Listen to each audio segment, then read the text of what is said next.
यदा यदा हि धर्मस्य ग्लानिर्भवति भारत अभ्युत्थानम् अधर्मस्य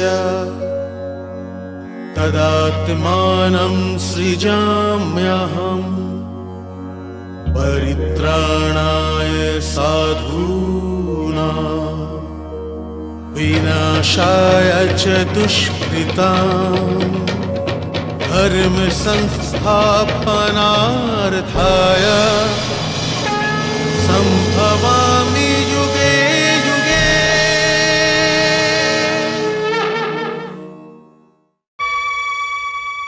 এই কাহিনীর অন্তিম অধ্যায় তো রক্ত দিয়ে লেখা হবে, কিন্তু যে অধ্যায় আমি শোনাতে চলেছি সেটা আমি আমার নিজের চোখের জল দিয়ে লিখেছি। কারণ এই যে বিদায়ের সময় হয়েছে, কারণ এই সভ্যতা আর রাজনীতি দুজনেরই লজ্জিত হবার সময় এটা। হে দেব দেবতাগণের ভূমি ভারতবর্ষ, মুহূর্তের জন্য নিজের দু চোখ বন্ধ করে নাও। কারণ রাজরানীদের রাজরানী কুন্তী নিজের পুত্রগণ আর পুত্রবধূ দ্রৌপদীকে নিয়ে কুরু রাজসভায় গঙ্গাপুত্র ভীষ্ম, কুলগুরু কৃপাচার্য, আচার্য দ্রোণ আর নিজের জ্যেষ্ঠ শ্রী হস্তিনাপুর নরেশ ধৃতরাষ্ট্রের থেকে বনের উদ্দেশ্যে প্রস্থান করবার অনুমতি চাইতে আসছে। যদি কুন্তী চাইত তবে রাজসভাতে না এসেও চলে যেতে পারত, কিন্তু ও রাজসভাতে জেনে শুনেই আসছে। তাদের এটা বলতে যে ওর পরিবার অপমানিত হয়নি, অপমানিত হয়েছে হস্তিনাপুরের সিংহাসন, অপমানিত হয়েছে গঙ্গাপুত্র ভীষ্ম, অপমানিত হয়েছে কুলগুরু কৃপাচার্য, অপমানিত হয়েছে আচার্য দ্রোণ, আর অপমানিত হয়েছে কুরু বংশের মর্যাদা। এই জন্য নিজের মাথা নত করে কুন্তীর আসবার প্রতীক্ষা করুন।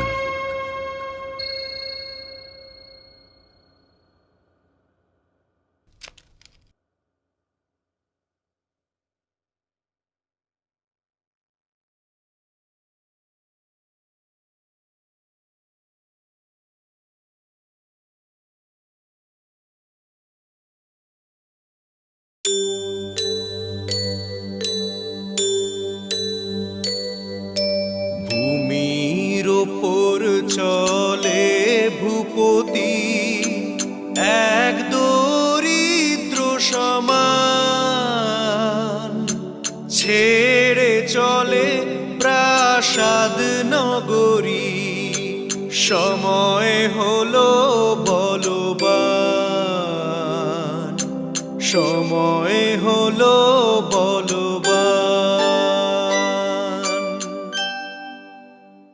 জ্যেষ্ঠশ্রী, ভারত পরম্পরা রক্ষক মহারাজ ধৃতরাষ্ট্রের সেবাতে ওনার অনুজ বধূ কুন্তীর প্রণাম গ্রহণ করুন।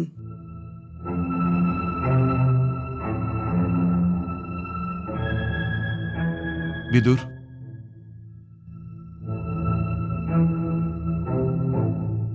আজ্ঞে মহারাজ। ও কি কুন্তি? হ্যাঁ মহারাজ। ও এখানে কেন এসেছে? এটা তো আমি জানি না মহারাজ। জানো না তো? জিজ্ঞাসা করো ওকে, জিজ্ঞাসা করো। যথা আজ্ঞা।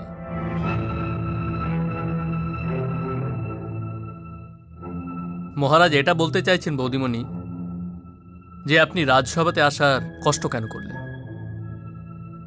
আমি তো এই রাজসভার ভূমিকে প্রণাম না করে, রাজসভা থেকে আজ্ঞা না নিয়ে আমি তো যেতে পারতামই না মহামন্ত্রী বিদুর। তুমি কোথায় যাচ্ছ? আমি আমার পুত্রদের সাথে বনবাসে চলে যাচ্ছি। কিন্তু তুমি কেন চলে যাচ্ছ? তুমি আমার ভবনে থাকো, এটা তো তোমারও ভবন। বাচ্চাদের ঝগড়ার মধ্যে আমরা কেন পড়ব? ক্ষমা চাইছি জ্যেষ্ঠশ্রী, কিন্তু যে রাজভবন চুপচাপ নিজের কুলবধূর বস্ত্রহরণের দৃশ্য দেখতে দ্বিধা করেনি, সেই রাজভবনে কি কোনো রাজমাতার থাকাটা শোভা দেয়? আমাদের যাবার আজ্ঞা দিন জ্যেষ্ঠ তাতশ্রী, কারণ আপনি ছাড়া মর্যাদার এই ভাষা কে আর ভালো বুঝতে পারবে? আপনি তো স্বয়ং মর্যাদার প্রতীক জ্যেষ্ঠ তাতশ্রী।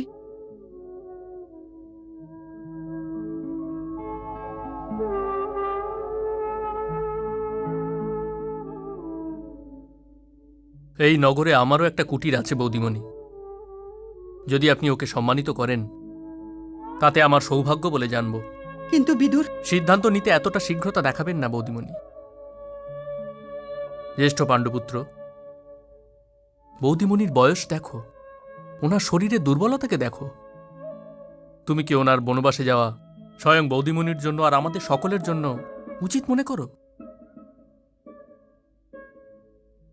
ওনার জীবন তো বাজিতেও লাগেনি। বিনতি করো পুত্র, হাত জোড় করে প্রার্থনা করো যে তোমার সাথে বনবাসে যেন না যান। কারণ এনার এখানে থাকবার জন্য হয়তো দুর্যোধনেরও কোনো আপত্তি হবে না। যদি ছোট মাতাশ্রী চান তবে উনি আমার ভবনেও থাকতে পারেন। কখনো নয়। যদি মাতাশ্রী তোর ভবনে থেকে যান তবে আমরা তোর কাছে কৃতজ্ঞ হয়ে যাব। আর যদি আমরা তোর কৃতজ্ঞ হয়ে যাই তবে পাঞ্চালীর খোলা কেশের জন্য অঞ্জলি ভরে তোর ছাতির রক্ত নেওয়া কঠিন হয়ে যাবে।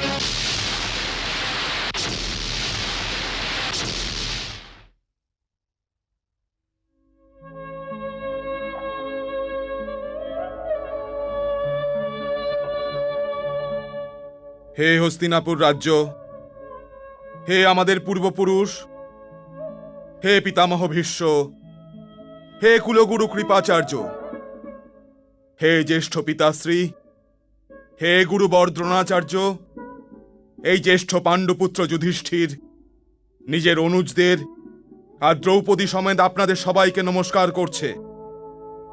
আর বনে প্রস্থানের জন্য আপনাদের সকলের আশীর্বাদ চাইছে। পুত্র, তুমি আমার পক্ষ থেকে তো প্রণাম করলে না? না মাতাশ্রী, হ্যাঁ? কাকাশ্রী ঠিক কথাই বলেছেন। আমি আপনার জীবন বাজিতে লাগাইনি। না পুত্র। এই জন্য আপনি কাকাশ্রীর বাড়িতে থেকে আমাদের ফিরে আসার অপেক্ষা করুন। না পুত্র, না না, আমি আর আমরা অর্জুন, আপনাকে অঙ্গীকার করে যাচ্ছি না মাতাশ্রী পুত্র, না, যে 13 বছরের পর আমরা অবশ্যই ফিরে আসব। না পুত্র, না। আশীর্বাদ দিন মাতাশ্রী। আমাদের আশীর্বাদ করুন মাতাশ্রী। না পুত্র, না, আমি তোমাদের সবাইকে ছাড়া। ওঠো পুত্রী, দুঃখ করো না, দুঃখ করো না। দুঃখগুলোকে কেবল হাসির বাণী ভেদ করতে পারে। এই জন্যেই হাসো পুত্র, হাসো পুত্র। একটা জরুরি কথা মনে রেখো, ওখানেও আমার পুত্র সহদেবের প্রতি বিশেষ নজর রেখো। আমার পুত্রদের মধ্যে ও আমার সবচেয়ে প্রিয় পুত্রী, সবচেয়ে প্রিয়।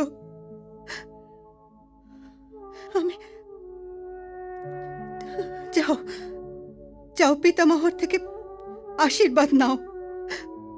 যাও পুত্র, যাও।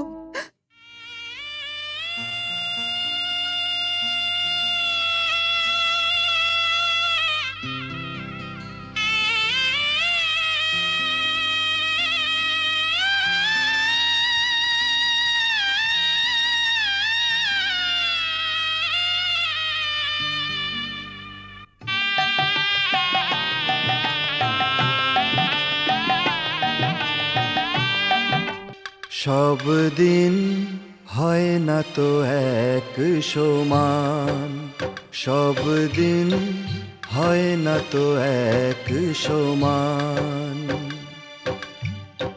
পঞ্চ পাণ্ডব বনে বনে ঘোরে, পঞ্চ পাণ্ডব বনে বনে ঘোরে, সঙ্গে দ্রৌপদী ম্লান। যেন সময় তো হয় বলবান, সব দিন হয় না তো এক সমান।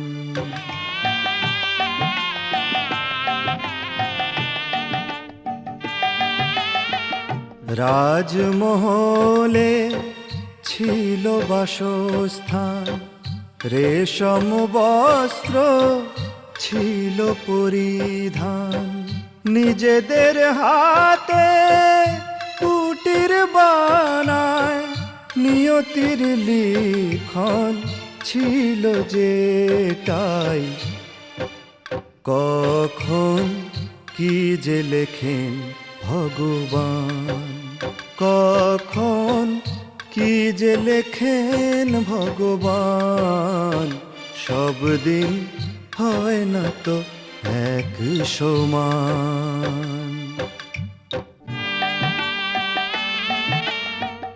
কি ভেবেছিল আর কি হয়ে গেল, রাজপাট আজ সব চলে গেল।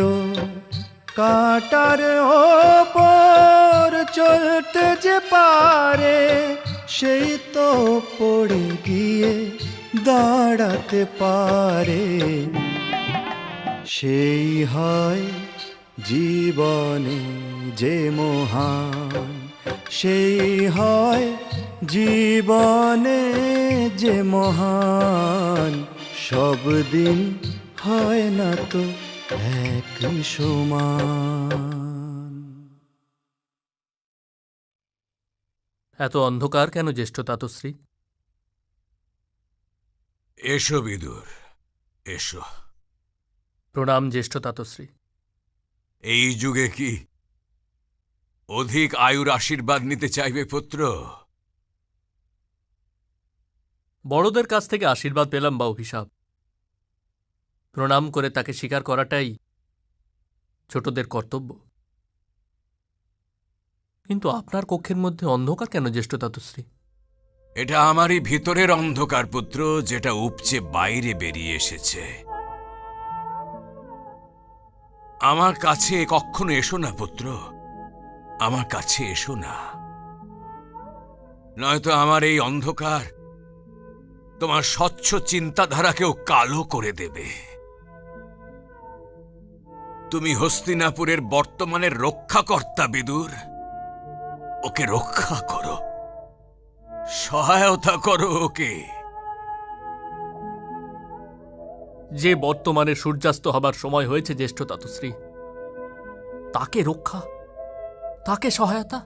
এরকম নির্মম শব্দের প্রয়োগ করো না পুত্র, এই সূর্যকে অস্ত যাওয়ার থেকে বাঁচাও। যে সূর্য সাঁতার জানে না জ্যেষ্ঠ তাতশ্রী, সে এত গভীর জলে নেমেছেই বা কেন? আমি তো ওকে অন্ধকারের ওই অথৈ সাগরের মধ্যে নামার থেকে আটকানোর জন্য অনেক চেষ্টা করেছিলাম, কিন্তু হয়নি। আমি তোমার প্রতি আমার কৃতজ্ঞতা প্রকাশ করে বলছি পুত্র, যে তুমি নিজের কথা অসমাপ্ত ছেড়ে দিলে। তুমি এটা বলতে বলতে থেমে গিয়েছিলে যে তুমি তো নিজের কর্তব্য সম্পূর্ণ করে দিয়েছ, কিন্তু আমি হারিয়ে গিয়েছিলাম।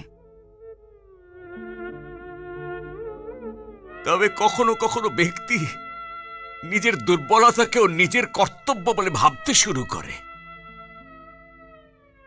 তোমার দৃষ্টিকোণ থেকে আমার ভুল এটাই হয়েছে। এটা অর্ধসত্য, অর্ধসত্য। পুরো সত্য তো এই হলো যে ওই দ্রুত ক্রীড়াতে আমিও ক্রমাগত পণের ওপর পণ রেখে যাচ্ছিলাম। আমার অভিলাষ এটাই ছিল যে হয়তো কখনো এই বাজিটা যুধিষ্ঠির জিতে নেবে। আমি জানতাম যে শকুনি মহাধূর্ত, তবুও যুধিষ্ঠির যদি ওই বাজি জিতে নিত হয়তো তাহলে হস্তিনাপুরের মাথার উপর থেকে শকুনির অভিশাপ চিরদিনের জন্য সরে যেত, চিরদিনের জন্য সরে যেত। কেবল তুমি ছাড়া অল্প স্বল্প দোষ সকলেরই আছে। এই জন্য আমি তোমার কাছে এই প্রার্থনা করছি বিদুর, যে হস্তিনাপুরকে তুমি বাঁচাও। ভরত বংশ আজ রক্তের যে সাগরের তীরে দাঁড়িয়ে রয়েছে, ওই সাগর ভীষণই গভীর, অথই সাগর। আমাদের সকল মূল্যবোধ, আমাদের সমস্ত ঐতিহ্য ডুবে যাবে রক্তের এই সাগরের অতল গহ্বরে। ওকে বাঁচানোর চেষ্টা করো পুত্র, ওকে বাঁচানোর চেষ্টা করো, কারণ তুমিও তো এই ঐতিহ্যেরই একটা অংশ। যাও আর ধৃতরাষ্ট্রকে বলো যে পাণ্ডবদের বনবাসের কাল 13 দিন হবে, আর শাস্ত্র অনুযায়ী 13 দিনকে কোনো বিশেষ পরিস্থিতিতে 13 বছরের সমান মেনে নেওয়া হয়ে থাকে।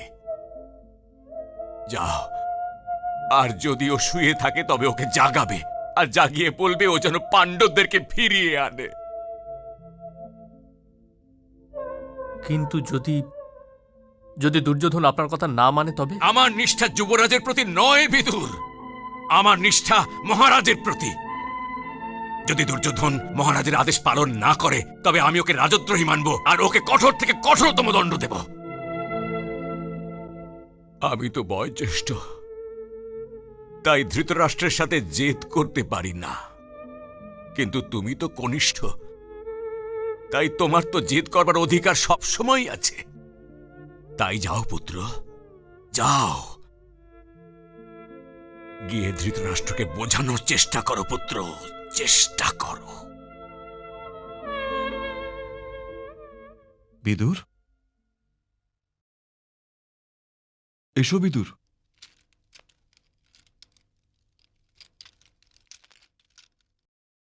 প্রণাম মহারাজ।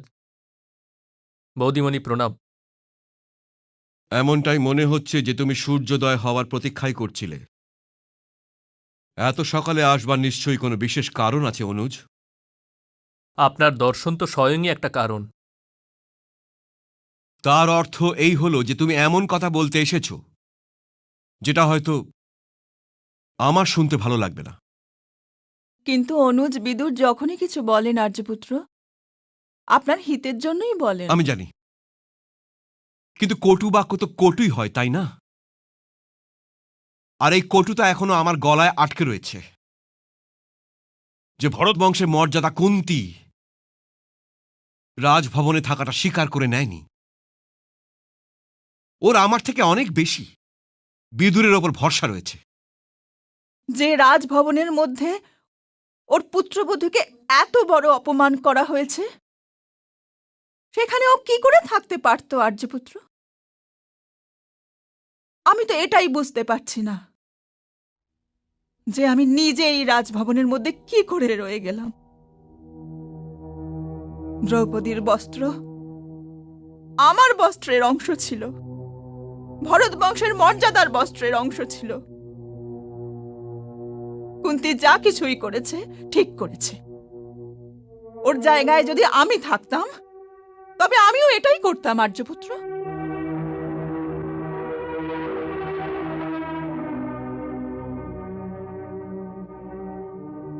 এই কথাগুলোর তাৎপর্য তো এটাই হলো না যে আমি একলাই রয়ে গেলাম। আর আমি চাই না যে আমার পুত্র আর অনুজের পুত্রদের মধ্যে যুদ্ধ হোক, কারণ যুদ্ধ তো জিত তো কেবল এক পক্ষেরই হয়ে থাকে। আর আমি এটা চাই না যে আমার পুত্র আর আমার অনুজ পাণ্ডব পুত্রদের মধ্যে কেউই হেরে যাক। সেই জন্য আমি আমার রাজ্যকে বিভাজন করে দিয়েছি। আর ওই সীমারেখায় একটা তলোয়ারের ধার দিয়ে আমার হৃদয়ের উপর টানা রয়েছে। গান্ধারী, তুমি এই কষ্টটাকে বোঝার চেষ্টা করো। তুমি কুন্তিকে বোঝাও যে ওর বিদুরের ঘরে থাকাটা উচিত হচ্ছে না। ও হয় এখানে চলে আসুক, নয়তো নিজের পুত্রদের কাছে চলে যাক। মহারাজ, যদিও তোমার ঘরে থাকে বিদুর, তবে হস্তিনাপুর এটা কখনো ভুলতে পারবে না যে পাণ্ডবরা বনের মধ্যে ঘুরে বেড়াচ্ছে, আর হস্তিনাপুরের এটা ভুলে যাওয়াই উচিত হবে। এই সময় আমি এই সমস্যার সমাধান নিয়েই এসেছি মহারাজ। কি কি কুন্তি তবে বনবাসে যাবার সিদ্ধান্ত নিয়ে নিয়েছে? না মহারাজ, বৌদিমণি খুবই দুর্বল হয়ে গেছেন আর বৃদ্ধাও হয়ে গেছেন। বনবাসের অত কষ্ট উনি সহ্যও করতে পারবেন না। তবে তুমি কি সমাধান নিয়ে এসেছো? কিন্তু অনুজ বিদুরকে নিজের কথা বলবার সুযোগ তো দিন আর্যপুত্র। ঠিক আছে, তুমি বলো যে কি সমাধান নিয়ে এসেছো। পাণ্ডবদের বনবাসের আজ 13 দিন পূর্ণ হয়ে গিয়েছে মহারাজ। আর শাস্ত্রের অনুসারে বিশেষ স্থিতিতে 13 দিন 13 বছরের সমান হয়ে থাকে। এই জন্য মহারাজ, যদি আপনি আপনার কোনো দূতকে ওদের ওখানে পাঠিয়ে দিয়ে ওদের এখানে ফিরিয়ে নিয়ে আসেন, তবে সব ঠিক হয়ে যাবে মহারাজ, সব ঠিক হয়ে যাবে। ওদের এখানে ফিরিয়ে আনবো আর দুর্যোধনকে আমি আত্মহত্যা করে দিতে দেব? তুমি সর্বদাই দেখছি পাণ্ডু আর পাণ্ডু পুত্রদের পক্ষ নিয়ে কথা বলে থাকো। যদি ওরা তোমার এতটাই ভালোবাসার, তবে যাও যাও, ওদের কাছে চলে যাও। আর্যপুত্র, ওকে জিজ্ঞাসা করো যে ও আমার মহামন্ত্রী নাকি ওদের মহামন্ত্রী। এখন এখন যখন আমি যুদ্ধকে 13 বছর পেছনে পাঠিয়ে দিয়েছি, ও চাইছে যে আমি পাণ্ডব পুত্রদের ফিরিয়ে নিয়ে আসি। আর দিন রাত যুদ্ধ আমার হৃদয়ের দ্বারে আঘাত করতে থাকুক। কিন্তু এমনটা হবে না বিদুর, এমন হবে না। বিদুর, বিদুর, আরে আজ্ঞা না নিয়েই চলে গেল। যাকে তাড়িয়ে দেওয়া হয়েছে সে চলে যাবার আজ্ঞা নেয় না আর্যপুত্র। ও নিশ্চয়ই পাণ্ডব পুত্রদের কাছে চলে গিয়ে থাকবে। যেতে দাও। আমি ওর ভরসার উপর রাজ্য শাসন করছি না। আর এটাও শুনে যাও গান্ধারী, আর বিদুর ওদের 1000 বার বোঝালেও আমার প্রিয় যুধিষ্ঠির ওর কথা শুনে এসে শাস্ত্রের দোহাই দেবে না। ও বনবাসের বছরকে দিনের হিসেবে মাপবে না। ও 12 বছরের বনবাস পূরণ করবে, আর 1 বছরের অজ্ঞাতবাসকেও।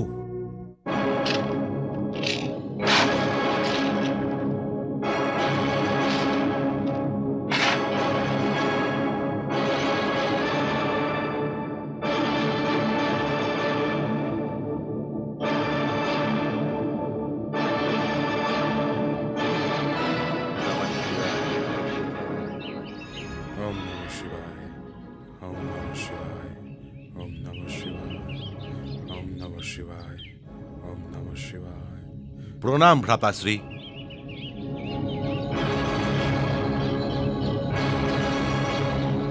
চলুন ভ্রাতাশ্রী।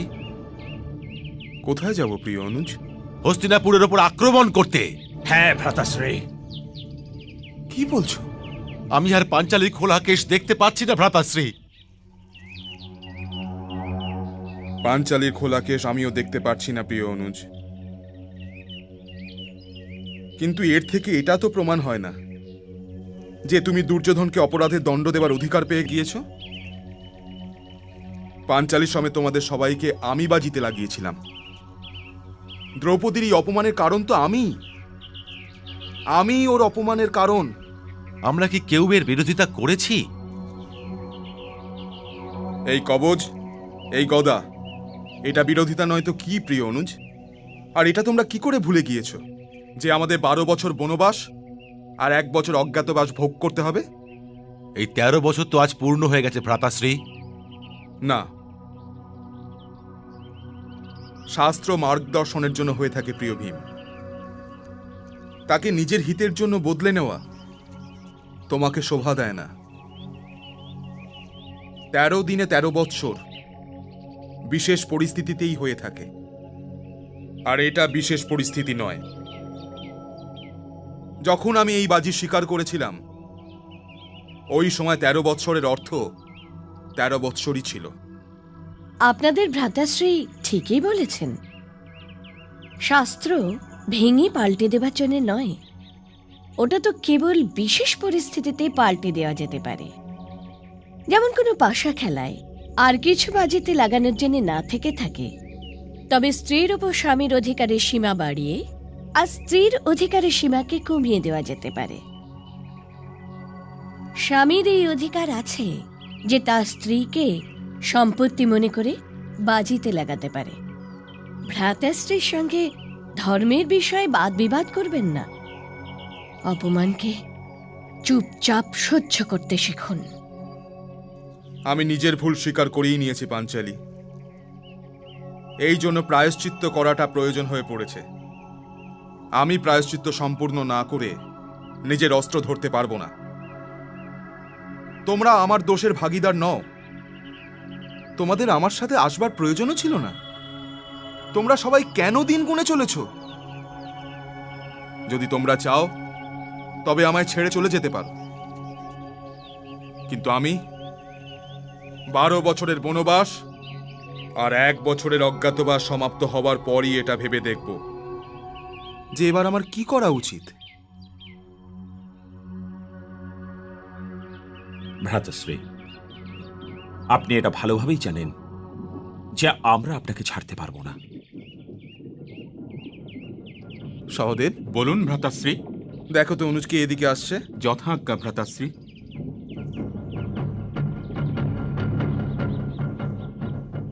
ভ্রাতাশ্রী, এটা তো শতাধিক রথের শব্দ মনে হচ্ছে।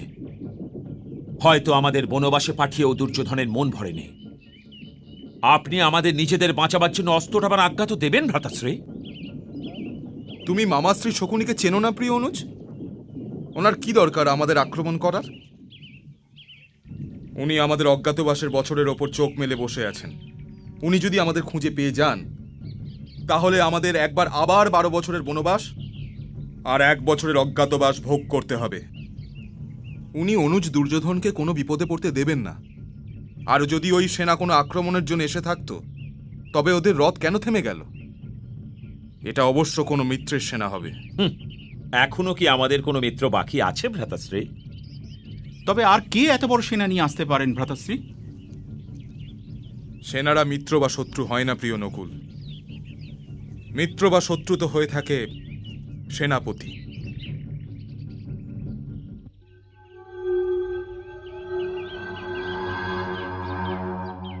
প্রণাম। প্রণাম যুবরাজ। সৌভাগ্যবতী হ। বসুন যুবরাজ। আমাকে পিতাশ্রী বসবার আজ্ঞা দেননি মহারাজ। কি মহারাজ বসবার আজ্ঞা দেননি? আগে হ্যাঁ, আমার জন্য আদেশ আছে যে আমি এখানে পৌঁছই আপনাদের সবাইকে জানিয়ে দিই যে আমাদের সেনারা হস্তিনাপুরের ওপর আক্রমণ করবার জন্য তৈরি আছে।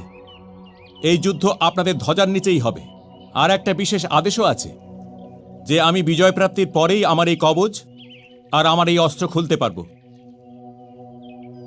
যদি আমরা যুদ্ধ চাইতাম যুবরাজ তবে আমরা 5 ভাই হস্তিনাপুরের সেনার জন্য যথেষ্ট। কিন্তু ভ্রাতা, আমি যুদ্ধ চাই না। যুদ্ধ চান না?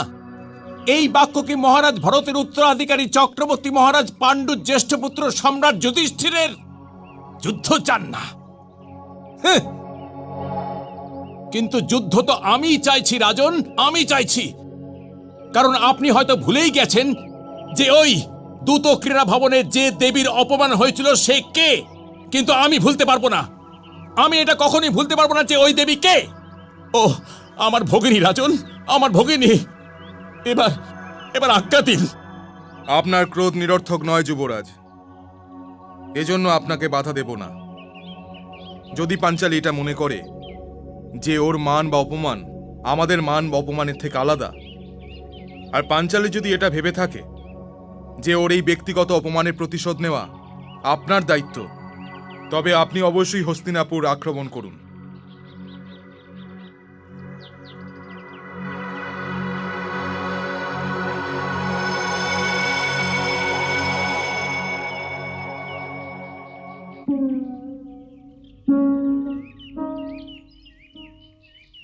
পিতাশ্রীর কাছে এই নিবেদন ভ্রাতাশ্রী, এখন আমার ভাগ্য আর দুর্ভাগ্য এই ভাইদের ভাগ্য আর দুর্ভাগ্যের সঙ্গে যুক্ত। লাঠি মারবার ফলে জল হয়তো আলাদা হয়ে যায়, কিন্তু অপমানের কোনো লাঠি আমার মান অথবা অপমানকে এদের মান অথবা অপমানের থেকে আলাদা করতে পারবে না।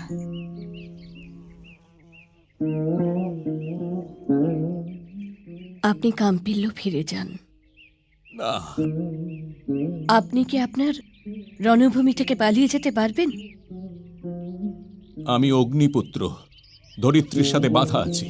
নিপতে তো পারি, কিন্তু পালাতে পারবো না। কিন্তু তুমি এই প্রশ্ন কেন করছো? আমাদের পিতাশ্রী তো আগে থেকেই জানতেন যে পাণ্ডবদের আস্থা তো যুদ্ধের আদেশ দেবে না। ঠিক আছে, কিন্তু যখনই যুদ্ধের সিদ্ধান্ত নেবেন তখন কাম্পিল্য সেনা আপনাদের ধ্বজার নিচে লড়াই করবার জন্য সর্বদাই তৈরি থাকবে। এ বিশ্বাস তো আমার আছে যুবরাজ। যদি আপনি আজ্ঞা দেন তবে এই 13 বছরের জন্যে দ্রৌপদীকে কাম্পিল্য নিয়ে যাই। আমি আপনার কাছে এই প্রশ্নটা এই জন্যে করেছিলাম ভ্রাতাশ্রী, যদি আপনি রণভূমি ছেড়ে দিয়ে পালাতে না পারেন তবে আপনার বোনই বা রণভূমি ছেড়ে দিয়ে কি করে পালিয়ে যেতে পারে? রণভূমি? হ্যাঁ, এই বনবাস আমার রণভূমি, আর এই খোলা কেশ আমার শস্ত্র।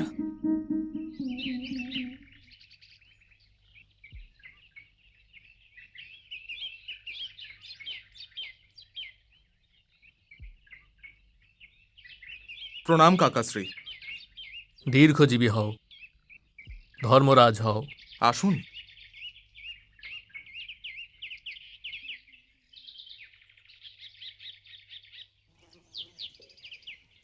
তোমাদের সবার কথা বারবারই মনে পড়ছিল।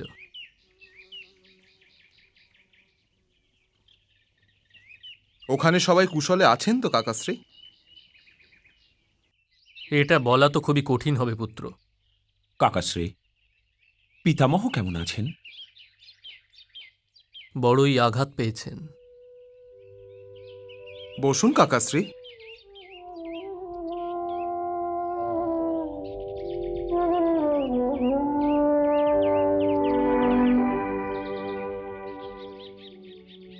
তুমি তো পাণ্ডব পরিবারের মেরুদণ্ডের মতো পুত্রী। আমার আশীর্বাদ ছাড়াই নিজের লক্ষ্যে পৌঁছে যেতে পারবে।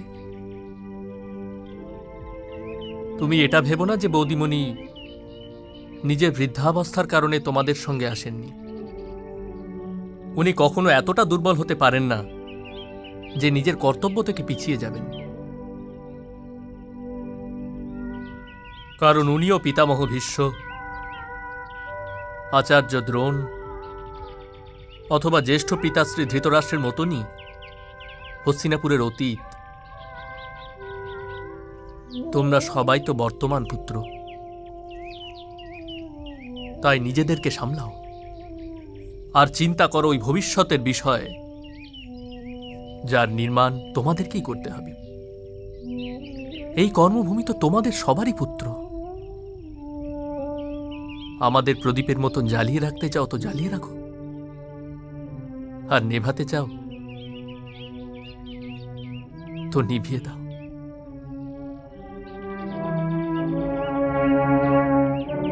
এটা এটা আপনি কি বলছেন কাকাশ্রী?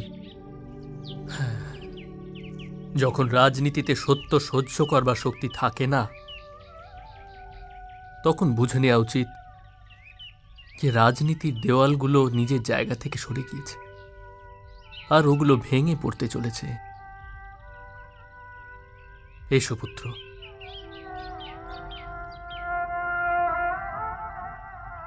সে ব্যক্তি বড়ই মূর্খ হয়ে থাকে পুত্র, যে দেওয়ালগুলো ভেঙে যাবার অপেক্ষা করতে থাকে আর ওর ছায়ার নিচে বসেই থাকে। এই দেওয়ালের ছায়ার সীমা থেকে বেরিয়ে যাও পুত্র, বেরিয়ে যাও। আর এর আগে দেওয়ালের চাপে তোমরা শেষ হয়ে যাও। এই দেওয়ালকে ভেঙে দিয়ে নতুন দেওয়াল বানানোর কাজ আরম্ভ করো। হ্যাঁ পুত্র, হ্যাঁ। আমার এই জন্য কোনো দুঃখ হয়নি যে ভ্রাতাশ্রী আমাকে তাড়িয়ে দিয়েছেন। দুঃখ তো আমার এই কথাতে হচ্ছে পুত্র, যে উনি এখন একেবারেই একা হয়ে গেছেন, একেবারেই একা। ওর কাছে এমন কোনো ব্যক্তিই নেই যে ওনাকে কঠোর সত্যি কথা বলতে পারে। কাকাশ্রী, হ্যাঁ পুত্র, কেউ নেই।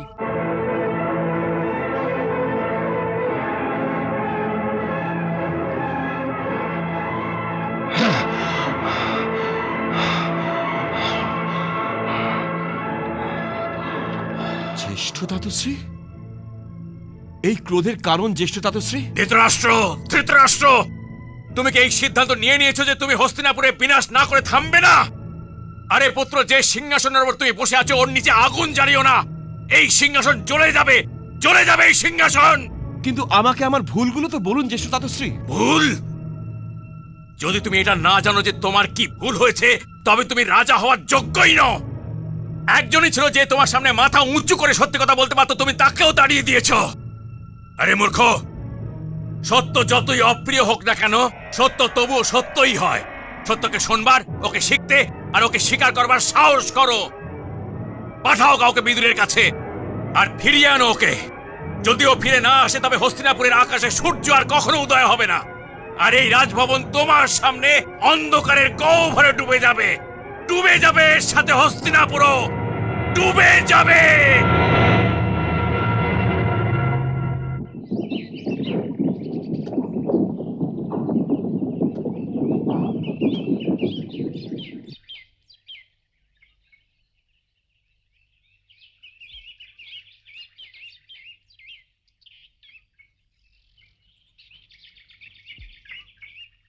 কুমারের জয় হোক।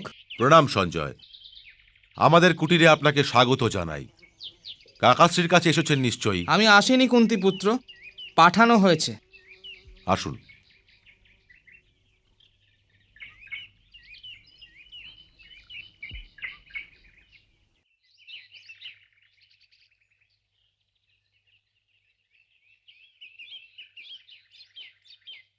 এটা তো বড়ই আশ্চর্যের কথা সঞ্জয়, যে প্রথমে তো মহারাজই আমাকে তাড়িয়ে দিলেন, আর তারপর তোমাকে আমার পিছনে লাগিয়ে দিলেন আমাকে বুঝিয়ে নিয়ে যাবার জন্য। সেটা তো মহারাজই জানেন, কিন্তু শুনেছিলাম যে গঙ্গাপুত্র ভীষ্ম গিয়েছিলেন মহারাজের কাছে। কি কথা হয়েছে সেটা তো আমি জানি না। উনি যাবার পরপরই আমাকে ডেকে পাঠিয়ে মহারাজ আদেশ দিলেন যে যাও আর আমার অনুজকে আমার দিক থেকে বুঝিয়ে নিয়ে এসো। আর ও বোঝানোর পরেও যদি না আসে, তবে বলবে যেটা মহারাজের আদেশ।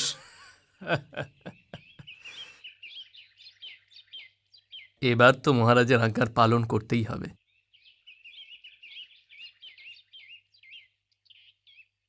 আবার কবে দেখা হবে কাকাশ্রী? জানি না পুত্র, কিন্তু তোমাদের মাতাশ্রীর জন্য তোমরা চিন্তা করো না। কাকাশ্রী, ভ্রাতা দুর্যোধনকে এটা অবশ্যই বলবেন। না অর্জুন, দুর্যোধনের কাছে সংবাদ তো আমিই পাঠাবো। ওকে এটা অবশ্যই বলে দেবেন যে 13 বছর পর আগামী দিনের জন্য সে যেন অপেক্ষা করে, কারণ 13 বছর সমাপ্ত হতেই আমি দুর্যোধনের উড়ু ভাঙতে আর দুঃশাসনের ছাতি রক্ত নিতে অবশ্যই আসব।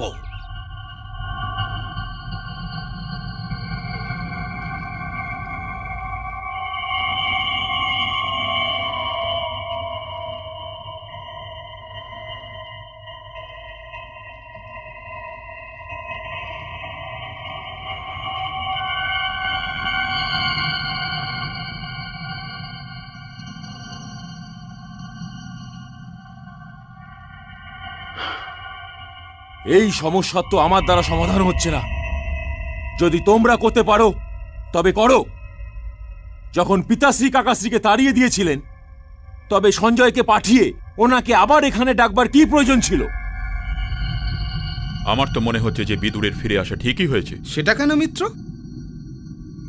সেটা এই জন্যই দুঃশাসন যে বিদুরের চিন্তাধারা তো একটা দর্পণের মতন, যার মধ্যে গঙ্গাপুত্র ভীষ্ম, আচার্য দ্রোণ আর কৃপাচার্যের চিন্তাধারার ছবি দেখতে পাওয়া যায়।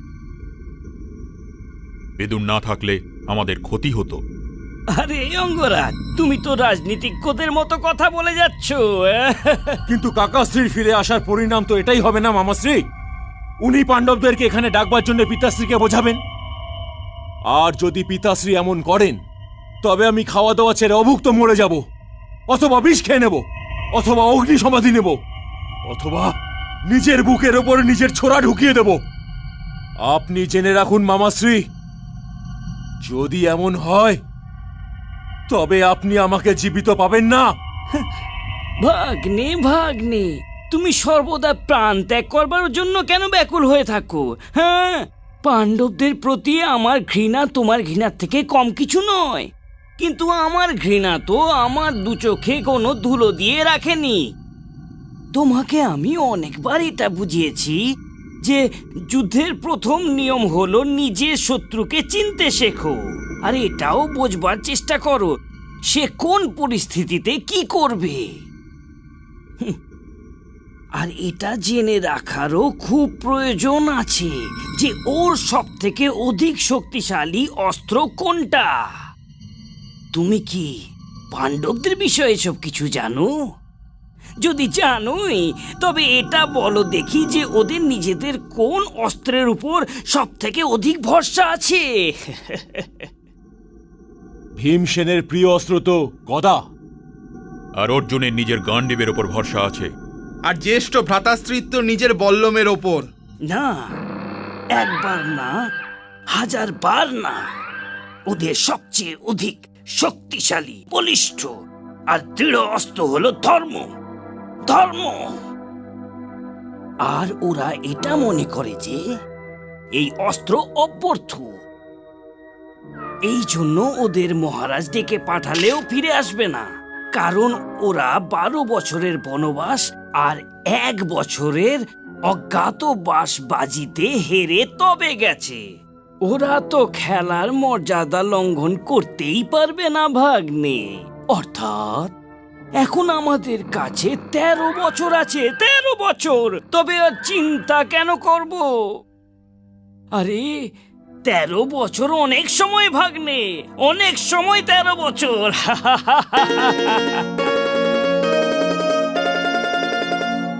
দেখতে পায় না পাপিতা